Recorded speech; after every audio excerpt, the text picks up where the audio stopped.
Boys, what a trade deadline. I'm emotionally exhausted. Talk to me. I'm just tired. Why are you emotionally exhausted? Because we traded away Kevin Fiala, whom I had a jersey for and whom I loved and thought had so much potential. But you know what? I'm okay because we got a better player and it needed to happen. Literally, this was one of the most emotional, 30-minute spans swing of emotions I've had in a long time. Like, with Boyle, it was just excitement. With this, It was like, we should have hit the trade. And now it's like, It was sadness at first, then it's happy because you diagnose everything, dissect everything that happened. You're like, all right, Poyle, good job. You did it again. Why do we ever doubt Poyle? Officially confirmed that David Poyle is smarter than Ben McGreevy. Or Cole Porter. Yeah, he's smarter than you, too. It's like, I'm not joining that. I'm a better person than Poyle. I just wanted to point out that we do have a giveaway. If you haven't gone to enter that, you need to go do that. Rate, subscribe, take a screenshot, send it to us on Twitter, or use that hashtag Hattie Podcast. It's for a wonderful hat. You need to get it. Check it out. We'll definitely look forward to choosing that. We're going to run that giveaway through the middle of March. So get your entries in. We're excited. All right. But, so, in case you're listening to this and you have no idea what happened today, the Nashville Predators traded Kevin Fiala for Mikael Granlund. Mispronounced that pretty badly. You're going to have to get used to that one. Mikael Granlund from Minnesota. Okay. Straight up trade. What do you guys... Okay, so I just said, we feel like it was a range of emotions. Based on this now, how do we feel about it? Mikael Granlund is definitely the hot player right now. He's hot right now. Kevin Fiala is the farthest thing from hot right now. He's basically sitting in an ice bath and not getting out. So I think it was the right move. Granlund, his past 2 seasons, has had over 60 points. That's a positive. He already has 49 this season. Poyle apparently just said that he's not sure when Granlund will actually join the team. It could be later this week or maybe next week because his wife is currently in labor as we speak. So, or at least was of an hour ago. Yeah. So, yeah, they could have a kid by now. And Poyle also said that Wayne Simmonds will join the lineup tomorrow at St. Louis. Man, what a day. Yeah. So, here's what I look at Granlund as. At first, I was like, man, David Poyle. I was like, David Poyle's an idiot. Granlund and Fiala are the same player. We were all texting. We were all texting. We're like, this is a bad trade. Yeah, and then about 20 minutes later, we're like, guys, this is not such a bad trade. I want to read. Okay, so 16-17, Kevin Fiala had how many points in 16-17? Just take a guess. 16-17? 16-17. Was that his good year? Or was he only hot in playoffs that year? Didn't he? I'm going to guess he had 25 points. No, maybe. I'm going to say 30-something. 16. See, I thought it was low, but then he had a good playoff. 11 goals, 5 assists. Until he got in. In 17-18. 17-18, he had 48. 48? 23 goals, Good job, Cole. 25 assists. Yeah. Yeah, but This year, he has 32. Michael Granlund, in 2013, wow. I can't say his name. Mikael Granlund. I know, it's a rough. Welcome to weird. America. It's It's Michael. No. It should be, but Mikael Granlund, welcome to Finland, right? In 2013-14 had 41 points, and 14-15 had 39, and 15-16 had 44, in 16-17 had 69, and 17-18 had 67. This year he has 49. We traded an inconsistent guy who has not shown us a lot and was not developing well this year for a guy who is going to essentially be a 60-point guy every year. Because let's just be honest. I mean, Fiala has potential, right? He does. But if he doesn't get that to actually work, then this is going to This is a look really like good a trade. horrible trade for Paul Fitton and Minnesota. yeah. Is it going to work, though? Is there any I don't- chance that it works? The thing with Fiala is Tough to say. it is just because I think part of the reason I don't want to speculate because we haven't heard much based off what Laviolette said. There were some issues in the locker room and what had happened between Fiala and Arvidsson earlier in the season. part of that I think was that they had some form of issue with Fiala's attitude. And we actually heard about that on Twitter, that Right. they had him and Victor Arvidsson, Arvidsson got into it at that one practice. So it could have been maybe he was becoming this locker room cancer. Who knows? Like, as a fan, we don't really know anything. Yeah, My brother and this other guy, Ben Thompson, texted me at the exact same time, like literally 30 seconds apart, saying it's good to get rid of Fiala because he was a locker room cancer. Yeah. And I mean, I don't want to label him as that yet because, I mean, I really don't know. Mm-hmm. But, you know, with the speculation of, hey, something's – because getting that from Laviolette last week was just odd. Yeah. Yeah. And then having what happened a couple months ago with Arvidsson and Fiala in practice during that rough stretch they had was just not something you wanted to hear, especially from somebody that's going on a contract year. It's not like we traded away Fiala to anyone. Like, Paul Fenton knows he's got some Preds on his team. He's got Pontus Aberg on his team. He has Anthony Boteto on his team. He has now Kevin Fiala on his team. So he's getting these Preds that he knows didn't work in Nashville, but he's seen potential and he knows they can work. Pontus Aberg started off the year fantastic. He was leading goals for Anaheim at the beginning of the season. You know who this reminds me of with Paul Fenton is Lou Lamoriello at the Island. Literally, if you look at that New York Islanders team, it has a bunch of former Leafs on it that were on that team that were good players, but the rest of the team around them wasn't great. Yeah. And Lamoriello went out and got these players. You see Fenton doing the same thing. Hey, we were a good team in Nashville. Let's make it a good team here in Minnesota. Let's pick up these core pieces. Yeah. I think for Nashville in this situation, though, I think we definitely got the better player. And think so. with Yeah, I term, agree. too. Yeah. And he's kind of expensive. Well, and I think another issue, I mean, you're kind of contemplating, or not contemplating, but completing here with Fiala is that he was horrible at defense. Right. He could not play a two-way game. No, he couldn't. Hey. He had his plus minus, I think, by the time he got traded was like, what, minus 9 or 10? I think it was minus 9 or 10. I think it was at its worst this year, though. I think it was at minus 15. Let's say that they say That's bad for that, a Nashville team. Yeah. They say that Granlund is the most complete forward, or was the most complete forward for Minnesota. That's You what I know heard. Minnesota hates to see him go. Well, they have All those to. fans, all those fans, though, are so mad about this trade. He's what, 26 years old, 5'10", 185. Yeah. Yeah. I mean, He's my size. how tall are you? I'm technically 5'11", but I'm 185. So So really, essentially your size. yeah, essentially my size. Granlund is Cole Porter. Essentially, but he's a lot more athletic. Rocco For sure. I'm like a really small, dimmed down Rocco Grimaldi.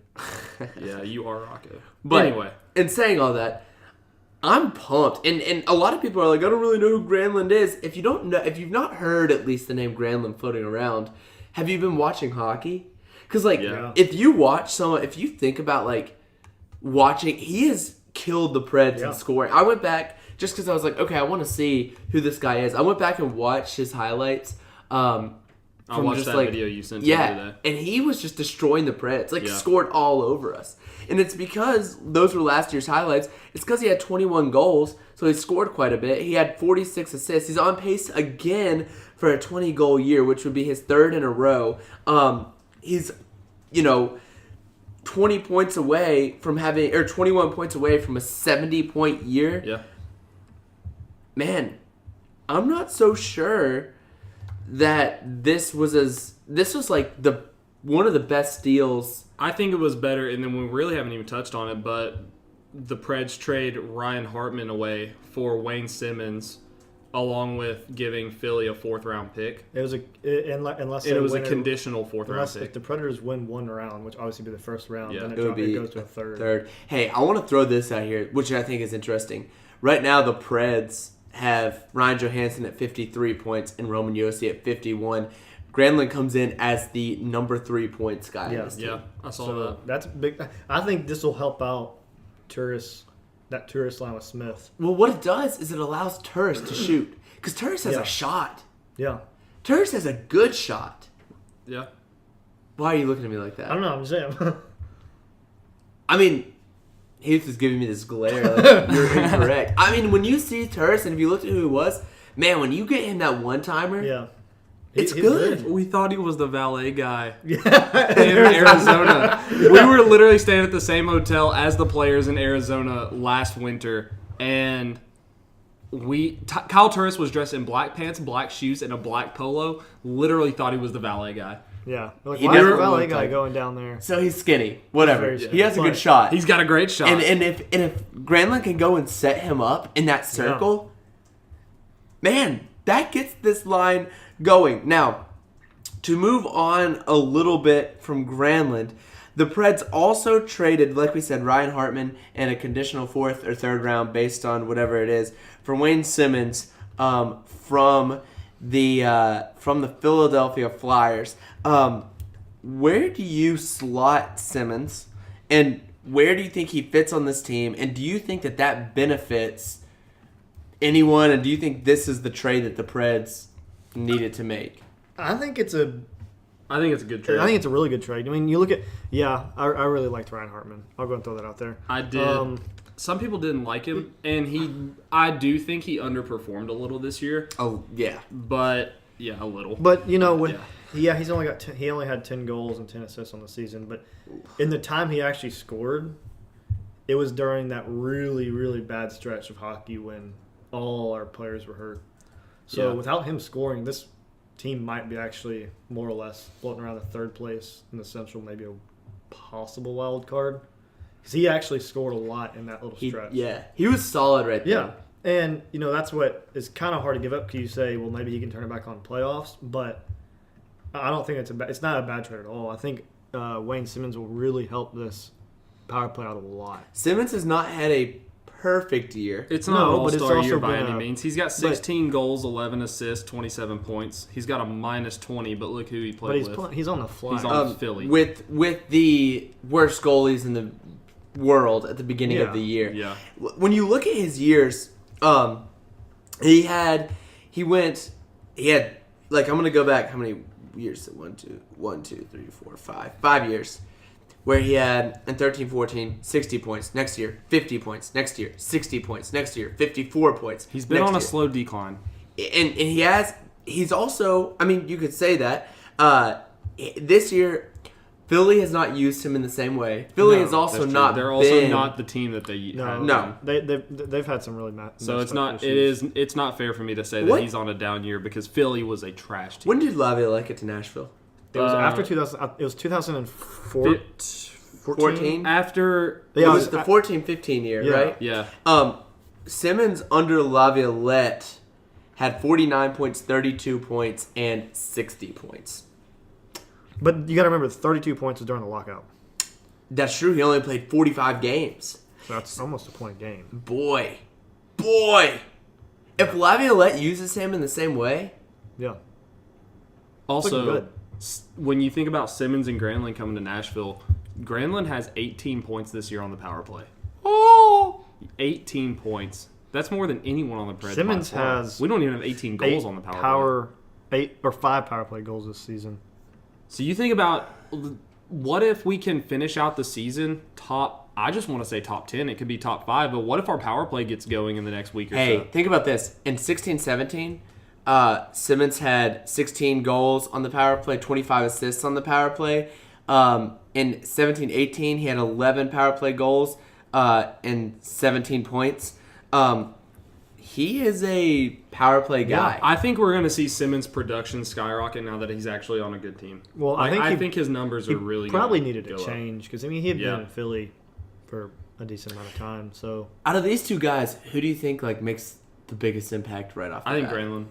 You think so? When he gets here, because we're given Simmonds is going to be here probably 3 games sooner than I'm going to say 3 or 4. By the sooner way, than Granlund. Poyle's reporting Simmonds will be in the lineup tomorrow night. at St. Louis.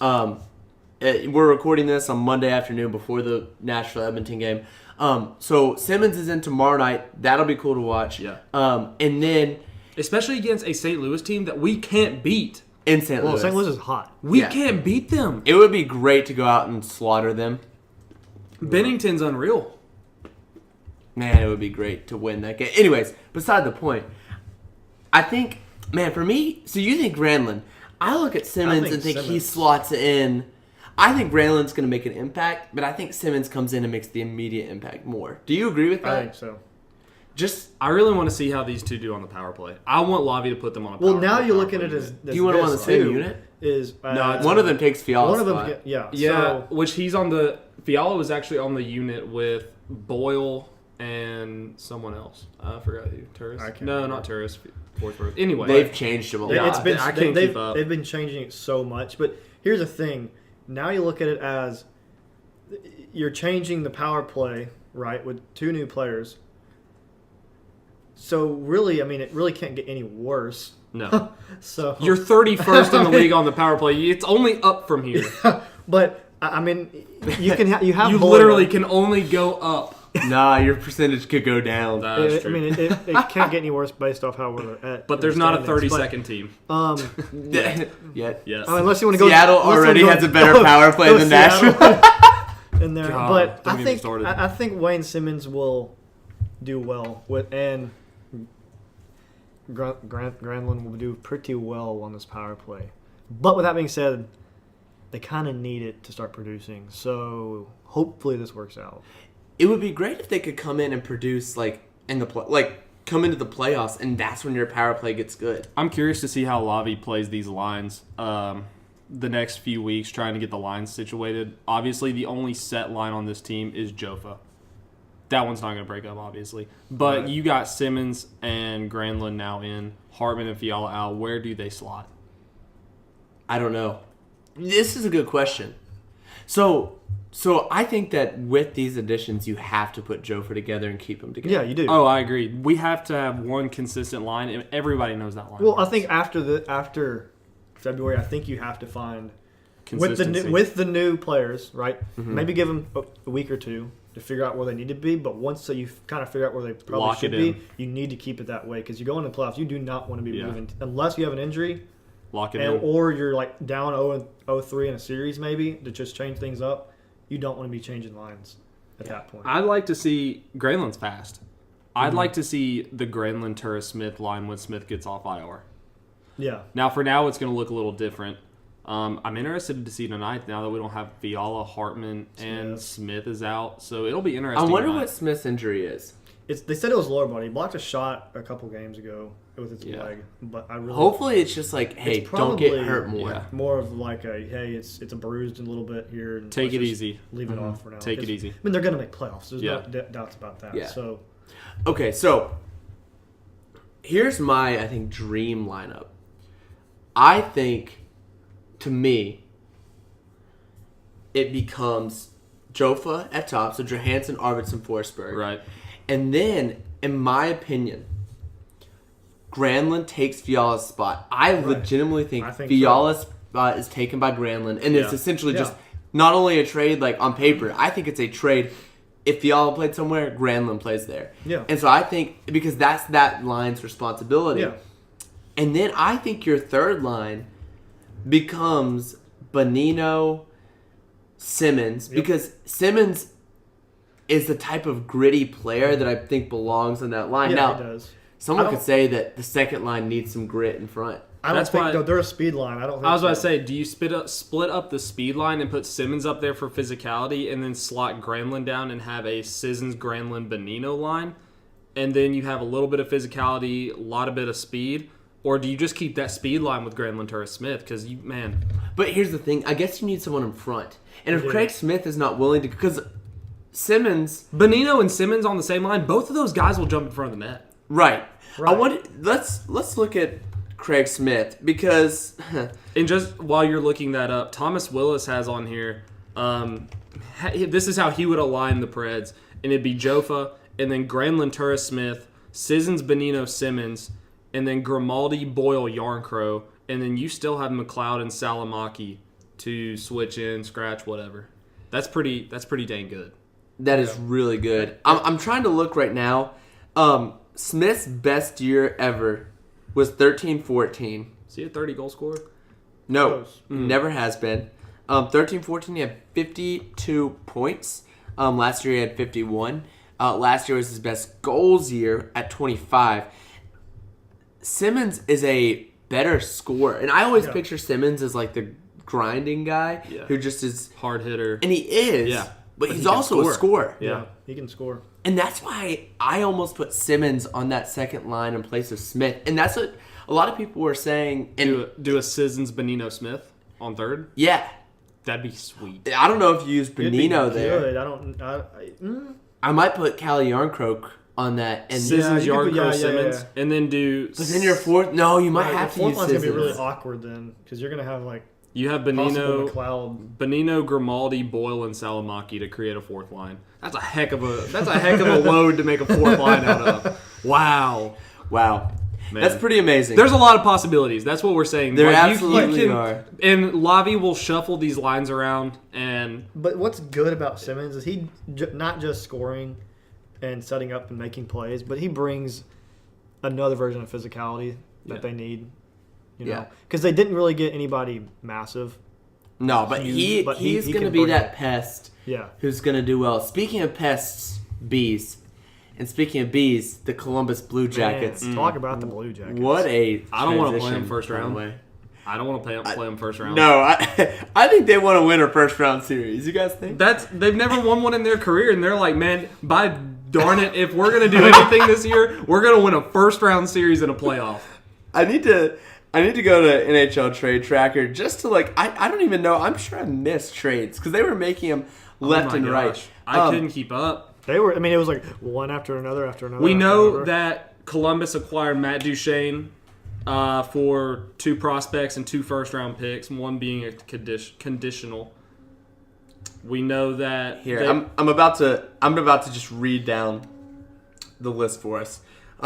Okay, so Columbus today. We're gonna start on the 22nd of February. They acquired Matt Duchene and Julius Bergman from Ottawa. And then the next day, they got Ryan Dzingel in exchange for Anthony Duclair. By the way, they're mortgaging everything. They're giving up picks. Yep. Then they got Keith Kincaid this morning, so backing up the goalie situation. And then they get Adam McQuaid this afternoon near the end of the deadline. Wow. I would just like to point out, and this is something to think about, the Columbus Blue Jackets in the 2019 draft have 2 picks. They have their 3rd-round pick, and the Flames' 7th-round pick. Now, here's That's the thing. insane. They better do something this playoffs. They don't Why? get anybody out of that. That is Because they insane. don't want to. You're going, okay, let's hope we win, and then They have to get in a playoff They need. Okay, you know what? slot first. They're not even in playoffs. Are they not? No. They are I not in haven't a paid playoff attention. spot right now. They are fighting for a spot. Now, in saying that, God. I think it's pretty known they're going to jump in. They're gonna. The Canes are in a spot right now. I mean, No, I guess they're in a spot. They're the They're third in the in Metro. Yeah, Yeah, I just saw NHL Now- and NBC said, who would you put in? And Now, Columbus here's was the, one now the listed. reason why I'm saying is because there was a 1-point difference between like the next. Oh, that must have 2 or happened 3 last night teams. then. Yeah, because it's Pittsburgh at 72 is on the cusp of the wild card number 2 spot. Pittsburgh and Carolina are the exact same team, except for that Pittsburgh has 2 losses in overtime, and Carolina has an extra win. So Yeah. they have the same amount of points, and one of them is going to take that wild card too. Montreal has 73, so but they're going to be, I think that Carolina Atlantic. Pittsburgh race is one of the most fascinating right now. I think, and I hate it because I want Carolina in there. I want me that too. storm surge in the playoffs, but I think Pittsburgh is going to find their way in. Yes. Sadly. Pittsburgh will 'Cause find it's their- Pittsburgh. find their way in. But Unless they still just don't you get gotta a goaltending think. from- You gotta think. We're going off this. Columbus is about to go in. So the Islanders are at 79 points. Washington's Unheard at of. 77 points. Tampa's at 98. Okay, we're not Why have they talking not about them right broken now. 100 I yet? know. But- yeah, I'm mad they haven't broken 100. It's February. But the Islanders and Washington pretty much are kind of in a spot. Yeah. Not officially, but No, they basically are. they They are. basically locked are. themselves. They're They're not not gonna going to drop. start losing a lot. No. Columbus is 7-3-0 in their last 10 and just made those trades. Yeah. Man. They're I heating mean, up. Columbus is going. They really want They've got the something out of this. goaltending. They've got the But forwards. They've got the D. Here's the downside to this whole thing, right? What if they don't sign any of these guys? Then they are screwed. You know what's amazing to think about? There's a good chance they don't sign Oh any yeah. of these guys. Oh yeah. Oh yeah. There's a really You good dump chance. them 'Cause, all. I mean, realistically, I don't think Panarin's going to sign there. Panarin doesn't want to be there. No, he doesn't. He wants to go to the Bobrovsky isn't going to sign there. no. That's two. That's the two that was on the team. Do I that think Panarin wasn't one of the top trade prospects this year? That was never traded. Ryan Dzingle's a UFA. Nashville's picking up Duchesne. Duchesne is a UFA. Panarin's a UFA. Adam McQuaid's a UFA. Bobrovsky, Keith, Bobrovsky and Kincaid are both UFAs, and Jonas Korpisalo is a restricted free agent. So do you see them? Is that why they went and got Kincaid? Probably. Yeah, because he's going to be the starter next year. And then you're going to have Korpisalo back him up. Yeah. Yeah. But that's a... That's a cheap goaltending duo. Yeah, how bad is Kincaid this year? He's not bad. He's just meh. He's middle of the road. Did they go out and get Kincaid and Korpisalo so you have two cheap goalies, and then you can go out and offer Duchesne? Yeah, probably. Or someone. Yeah. It's not going to be Panarin, so yeah, probably be Duchesne. Hold up. So, Keith Kincaid this season has played 41 games with... That's not a good save Columbus, percentage. New Jersey. 15 wins, 18 losses, 6 overtime losses with a 3.36 goals allowed and a .891 save percentage. Yeah. What? So if that's not good. He becomes either the backup or the starter, they're going to be in a little pickle with their goaltending situation. But, okay, in saying that, though, they have a guy who has experience playing in the NHL as a backup. They have Korpisalo. They have Bobrovsky. They have 3 goalies. That's goalie depth. They have good defensemen, and their forwards are now fantastic. Do they make a run? I don't think so. I think they win this playoff series for the first time. They will win their first playoff series in franchise history. But will they? I don't think they will go too far. Because who do they play today? Washington. Oh, I think. I think they would. I think they'd be Washington. Washington. Oh yeah, I think they would. Here's the scary part. If they drop into the Wild, like right now they are tied. Like right now that's so tight. If they drop to a wild card spot, they play New York. They'll play either the Islanders, but it's more likely that they play Tampa. Yeah, they would lose to Tampa. And they would lose. They would lose if they would. Do we think so though? Like, do you think that they would have it? I think that would be a great series. I think it'd be a great series, fun. but I think Columbus would beat any team that wasn't Tampa because Tampa's too good to lose in the first round. When it comes down to it, Tampa will not lose in the first round. Yeah. No, lock it in. They'll lose in the Eastern Conference. I'm an idiot and chose against them last year. Last year I was like, yeah, the Devils beat Tampa. It's because the Devils were like 3-1. Yeah, anyways, exactly. Tampa's not losing in the first round. No, not at all. Hang it up. Now the other team that made, I guess not really a big splash today, but a splash that, a splash. Baby Shark. Do Baby Shark. Do Baby Shark. All right, that's all. All right, Mama Shark. All right, I'm done. The Sharkies. I'm done. Make a trade where they go out and they pick up Gustav. 4 picks only. Not bad. Does this help the Sharks? It does. It certainly doesn't hurt them. When you look at Nyquist's stats this year, he has 16 goals, 33 assists, and 49 points. But he's got a plus-minus of 0, which isn't bad for the team he was playing for. What's good about him? He has 1 power play goal and 11 power play points. They've got So he's a playmaker. He's got 8 penalty minutes.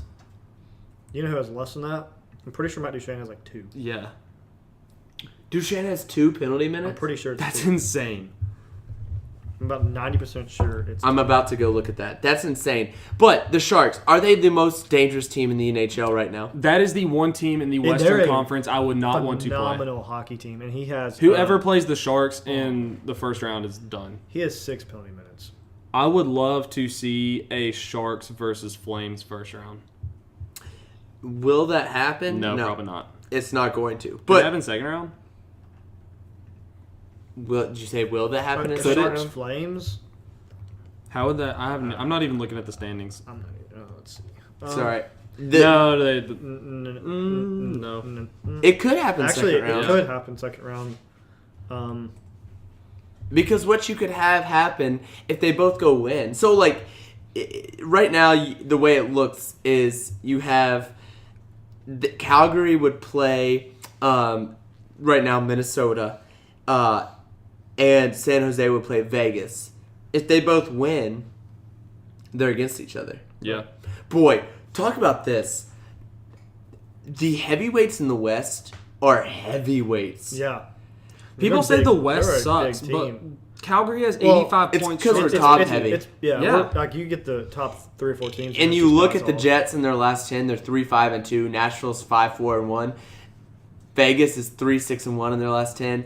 I mean, when you look at the West, it's a bunch of teams that were started out really well. Now they're sort of slumping. I think every team that is in a playoff spot right now will be in a playoff spot. I don't think Yeah, Colorado I don't makes think it. Colorado will Arizona's make it. not going to get in. I think Arizona gets in. I want Arizona to get in. Don't get me wrong. I've been I don't cheering for think Arizona all season, but I don't see them getting in. I think Arizona gets in over Minnesota.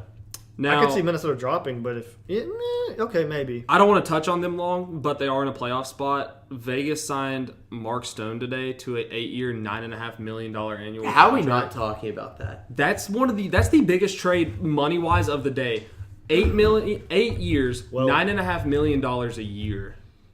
It might be one of the How big does that impact Vegas? I think it's a big impact. Long term, huge. Long term, huge. I'm talking this year. Like, what does it do to their It's playoff really, run? It's Unreal. going to make them. So really when good. they play San Jose, man, that's a 7-game series. I think it is easily. Oh, can the playoffs just start? Can we go to a San Jose No, Vegas game? because it's Can the February. playoffs just start? No, it's February 25th. They can't. No, Can we because make it a 14-round playoff? I need Granlund That would and be Simmonds to work with the team longer than tomorrow. Who wins, Vegas or San Jose? San Jose. All day. Why? San Jose. Why? They're too good. No, wait, San no, Jose- I lied. Hold on. I think actually, let me take this Because you back. think Fleury. I think Fleury would steal that series. You think- I knew think Heath was Fleury going to would. say Fleury because Fleury is good in playoffs. The goaltending situation is not good for the Sharks. No, because No. Jones is too inconsistent. Why did right they now. not go get a goalie? Because Why- Jones is still a very good goalie. But why didn't But they they've get also one? got. That could be Jones their is one not piece. that good. Oh, Jones come is on. not great. I think Come he's on. good. Give me a enough. break. Oh, I'm just you know me. I'm too nice about goalies, You are. Or you're way too hard on them. and that too. Martin Jones this year is 29, 12, and 0. Well, it's because he plays for the Sharks. Don't look at Yeah. wins. Okay, and look. losses. He has an 8.97 save percentage. Tell me he is good. Don't you This dare say season- he's good right now. this And a season- 2.92. No, we're not talking about last A season. 2.92 GAA. We are talking about this year. Okay, I know. If we're talking about Pekka this year, the whole last 2 months he sucked. I know he So, has. If we're just I'm talking not about, saying he hasn't had a bad year why did the Sharks go get a goalie? because They he's could- he's making 5.75 until 2024. Hey, fun fact: trade Martin Jones. he has a no trade clause. Trade Aaron For Dell. 3 teams. He can pick 3 teams. What's Dell's? what's Dell's contract? Trade him. Dell's is 1.9 until 2020, and then Wait. he's USA. Man, I would so have traded Wait, for what is? UC Okay, hold up, Soros. hold up. He's making 5. Dell is 1.9. Yes, What is their cap space situation? they don't right have. now? They have 400,000. Okay, no. Oh, But gosh. here's what I'm wondering: Oh man. if they, who's a player who's not producing for them that has a lot of money tied up? No one. Me, No one. That's the. No one. Their whole team's good. they really are. They're really good. They are a team like. I mean, they were really good. They're a really good hockey team. Oh my. Here's okay. I would have considered. Why is Martin Jones signed through 23-24? Because he did well one season. Okay, let's ignore that for a minute. do y'all see how many 20 goal scorers they have compared to like? That's what I'm saying. any other? It's okay. So let's take a break for a minute. If they could have gone out and somehow, if the Winnipeg Jets, not the Winnipeg, if the San Jose Sharks, and I'm looking at this right now to make sure I'm not being a moron when I say this, if they could have gone out and signed Henrik Lundqvist, do you do it? His remaining I don't cap think hit so. would have been 1.8. 1.8. If they don't make a trade for Melker Karlsson, which that was today, correct? Yeah. Yeah. They have that in their cap. And I think they. Oh yeah, and Carlson has 13 points. Like you needed a goaltender more than you needed Melker Karlsson. Now, That's all. Yeah, the but question here's the is, thing. are the Rangers going to part with Lundqvist? Here's what I would have done if I was the Sharks. I would have said, hey, by the way, I mean, they tore their Rangers, whole team apart. here's what you want. Let me give you picks. I'll give you anything for Henrik Lundqvist. You have him for this year, and I hate to say it, you trade him next year and get something in return. Fair enough. But does Because this is your year. You have Erik Karlsson. He'll be gone next year probably. or at least you're going to have to sign him. Erik Karlsson's only at 6.5 right now. Yeah, he's gonna be that. I think this is the Sharks' year. If they're going to do it, it's this year. But here's the thing. I'd have to count how many players they have. There's 24. They would have to send somebody down. And they would probably, and I don't think anybody can clear. I think they all have to clear waivers. And if they're going to clear a waiver with a goalie, it's going to be Aaron Dell. And they don't want to lose Aaron Dell. Or you put Martin Jones on waivers. You would not. Then you're. I bet he can't be probably sent no, down. probably not. be sent Yeah, down. he can't be sent down. So Man, that would have been legendary, though. But anyway, it's going to be fun to watch the Sharks. And the last team we really want to talk about is the poor Stars, man. Hey, okay, Kellen Wise brought this up. He was like, what do you guys think of the trade? And do you think that it will be beneficial? And do you think that in the end, the Stars will re-sign Zuccarello? What do you guys think? I don't think. Well. So for those of you who don't know, the Stars traded with the New York Rangers for Matt Zuccarello, and they played a game 2 nights ago. They gave a second round, conditional second, and a 2020 third. Zuccarello took a puck to the arm, I believe, and is out at least 4 weeks. And if they said he's going to have surgery, if he's having surgery, he's out longer. He's done longer. Yeah, probably for the season. So, man, poor Stars. And if the Stars re-sign, the 2020 pick becomes a first rounder. Yeah. Did Matt Zuccarello, did the Rangers retain his salary, part of it? I don't know. Because on Cap Friendly it says retained salary. They could have. But I didn't read that much into that trade because it just wasn't too big for me. Yeah. I'm glad we didn't get him. Only No. not because of the injury, but I didn't want him. He's really small, which he's Yeah. a really good player, that's for sure. But I Oh. don't think he would have made too much of a difference. It'll be interesting to see where the Stars go. I don't Here's necessarily the see them issue going with the far. Stars is that they can't trade anybody because they'll have no movement clauses. Yeah. Like their top 5, not including Matt, Sagan, Radulov, Spezza, Ben, and Cogliano all have modified no trade clauses. Poyle would be cringing Actually, at that. Ben, Radulov, and Sagan have no movement clauses, and then Spezza and Cogliano both have modified ones. Why are you giving that many? And then freaking Ben Bishop has a no movement clause. Half of their team has no movement clause. It's because Oh, they're playing in Texas, so Right, yeah. it's a different. I mean, it doesn't really matter to I mean, them all that much. But even though Poyle hates no trade clauses, if I came to Nashville, like, please don't trade me. Oh well, it's also because you're probably taking a team-friendly deal to stay here. yeah, Yeah. but I mean, here's in my opinion, if I'm a GM, unless it's like a Connor McDavid, I don't think I even want to do it. I would not want a no trade clause. No. With anybody. No. No, I'm on there. Alrighty, well, we're gonna wrap up. We have a game to get to. The Preds play Edmonton tonight, so if you're listening to this, we might be really mad by the time you listen to it. With the hat giveaway, we are gonna run that through the middle of March. So, and I might take this part and insert it at the beginning of the show as well. But the hat giveaway is going to run through the middle of March. And so keep on submitting that. We're excited to see your reviews and your screenshots. So keep on doing that. We're excited to give that hat away. And if you didn't listen to the last episode, you need to rate and subscribe, send a screenshot, and then tweet it at us. Either at our Hattie Podcast Twitter or hashtag Hattie Podcast. Or tweet at any of our personal accounts as well. Yeah. That would work out. There are a lot of trades that we did not touch on, but we just didn't have the time. So thank you guys so much for listening. Have a wonderful rest of your day.